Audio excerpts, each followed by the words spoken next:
Yeah, welcome to your Twisted Tea best post-race show ever. Yeah, how about that? We got Weed Show shirts, which we didn't even make at Racer X. That's just super fans who come to Washougal. Jason Weigandt, Kellen, Brauer. We had really built up this potentially budding battle. Chase Sexton, could he get to Jett Lawrence? Moto 1, he did not. And I'm like, oh, that might have been a lot of media overhype.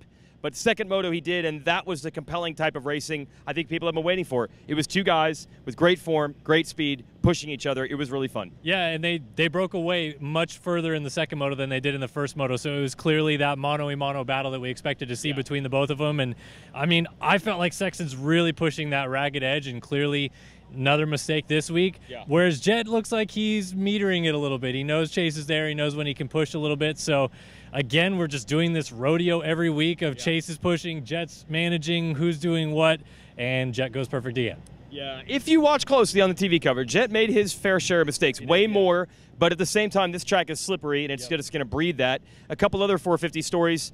I'm impressed that Jason Anderson got this good, this quick. He was third in a moto last week and third overall this time. Yeah, he was probably the third best rider here today. He just had Dylan Francis and Aaron Plessinger in front of him eating roost the whole time. But yeah, he was really strong both motos. I felt like he lasted well both motos as well, which coming back into the fitness, having all these hot races back to back, like he's looked the part as well. So it's cool to see, like Ferrandis and Anderson being as close to those guys in the first moto. I was like, okay, finally, like we're seeing progress with those guys. And then the second moto, they get pulled on again. But yeah, Anderson looked good this week, and I was excited about that. Yeah, once Sexton was better in Moto 2, Jett stepped up and then they pulled away. And also shout out to Aaron Plessinger, who was spectacular. And we'll get a bunch of these guys in the post-race press conference and the media scrum to talk about their day at Washougal. I'm not sure what I was doing that first moto. I was very, very mad at myself, and I came back and I showed that I was mad at myself, and kind of went up and just kind of chilled by myself for a little bit and thought about what I did wrong and how I could fix it. And that started with, you know, getting the whole shot in the second moto almost twice. But yeah, it was a really, really good second moto. Led a few laps, and then, you know, Chase and Jett got by me, and I tried to link onto them, but they're going like superhuman fast, so I just tried to you know, keep Jett behind me and or not Jett, Jason behind me. And then yeah, it was a really, really good ending to you know, mediocre day. Yeah, no, on the scorecard it might look easy, but no, that second one was difficult. My mouth got so dry so fast, so there I was just trying to get moisture back in my mouth, all the dust. And Chase kept me honest for that whole time. I'm like, and AP just at the start of that second one, I didn't know what got into that man. I was like, geez, this guy's hooking. He ended up dropping us the first few laps. I'm like, damn, AP out here going wild. But once I got around him, I'm like, come on, just give me a little bit of a gap, this safety bump. And I look back like a few turns later, and Chase is like already there. I'm like, all right, I think AP's stolen the hammer now. So, but no, it was a good one. That last one was such a different track from the start of the day. The start of the day was tacky, had heaps of ruts, and that one was just literally just like almost powder burns. So it was kind of a mixture of being like just patient and trying to like keep the roll speed up, and we were kind of pushing that limit a little bit, and sadly Chase just got bit with, which sucks for him, but I was able to give me that bit of an extra safety one where I just like, oh, I can relax now. So but no, another good day. This track's normally I'm not the best here, so it was good to get this one out of the way, get a good break, go play some golf at Coeur d'Alene. So I'm definitely excited for that. Yeah, the first moto, I just didn't get the greatest start, and I kind of got fumbled back a little bit, which took me a while to get to second. And once I got there, Jett was already gone. So second moto, thank God I got a restart because I smoked the gate. I think Jason hit it next to me because I ran right into it. So thank God we got a restart. And then I got a good start. AP was just a little bit on the inside of me and forced me wide, so he obviously got the whole shot.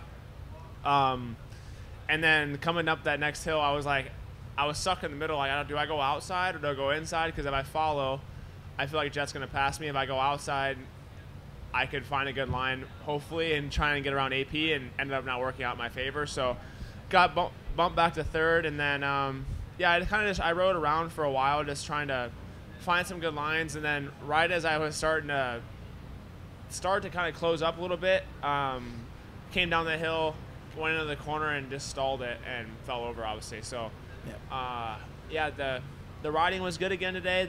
The track was a little bit different today than it normally is.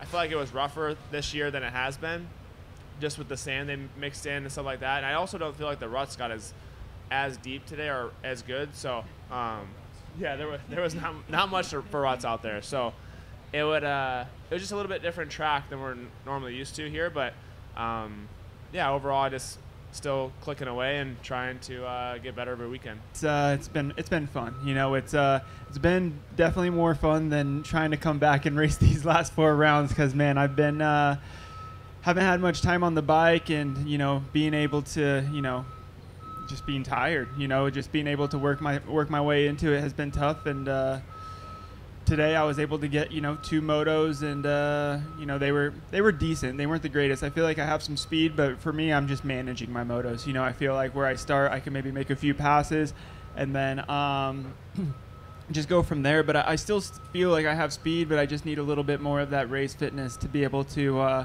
maybe hook on and be closer to these guys towards the end of the motos. But I think we have a little bit of a break, and for me, I think it's more time to try and get some work done instead of, you know, enjoy it.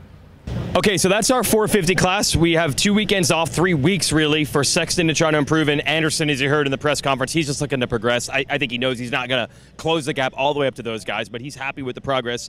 Now let's talk 250 class.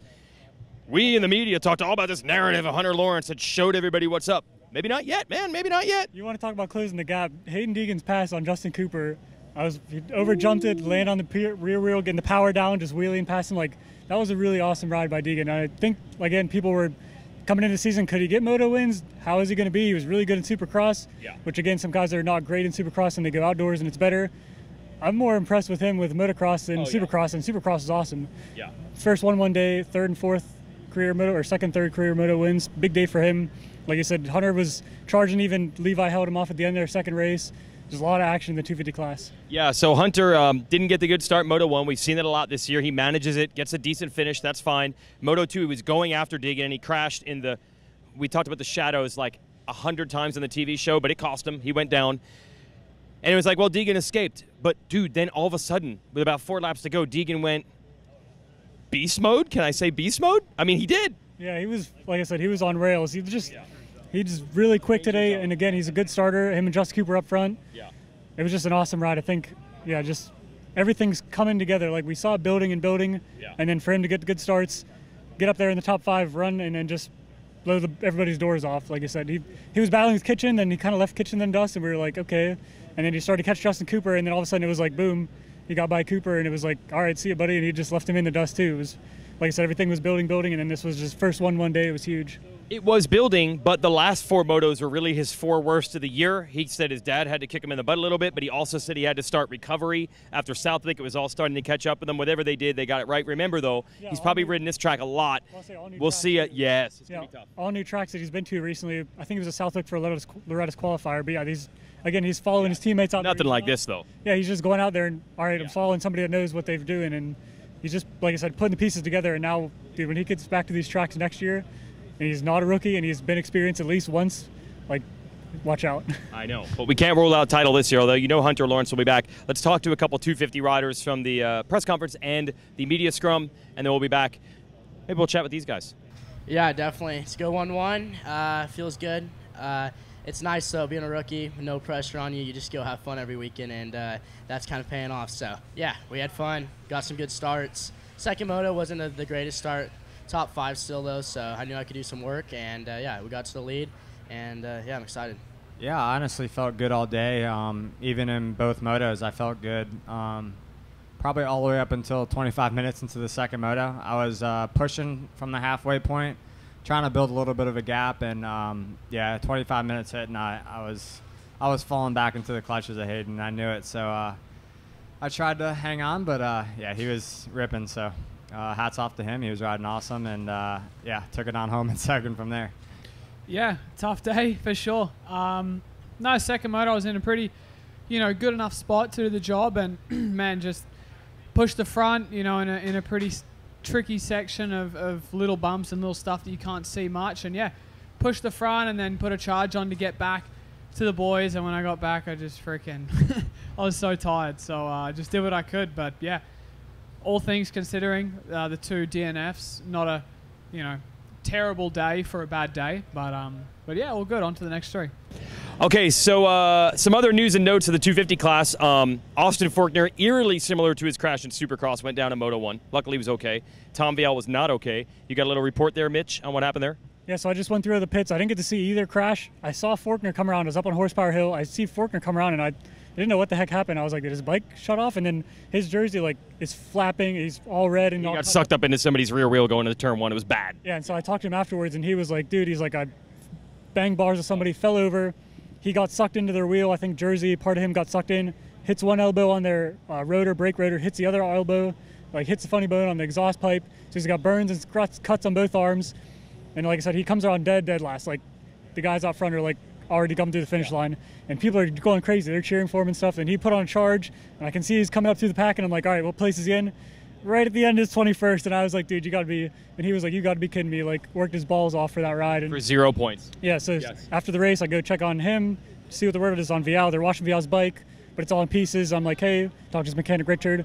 He said he was banged up, but no injuries. He just was going to sit out the rest of the day as a precaution, which unfortunately we've seen that a couple times. I think it happened in Supercross, Daytona, and Atlanta and stuff, but shouldn't be injured, which is good. A 2-week break, so he'll be back. And then I go to check on Forkner. He's putting his knee braces on. He's got wraps all over his body, from his waistband up. And I'm like, all right, he's in. And he goes out there, and I think, 10th in the second moto? Obviously not the day he wants to have, but I guess rebounding after that first crash. Luckily, he didn't escape, he escaped without injuries. So there's, like I said, lots of storylines. RJ Hampshire's charging all moto, both races. Yeah. Just lots of moving pieces to keep track of. Absolutely. Justin Cooper said he did not eat enough today. He didn't have enough to try to fight Deegan at the end. And then homeboy, Levi. Yeah, Levi, and then Preston Bosflug on his pro debut. He was pretty happy, 17-21, I think, 21st overall. He wanted to get some points, did that. Going to go to Loretta's for last final swing.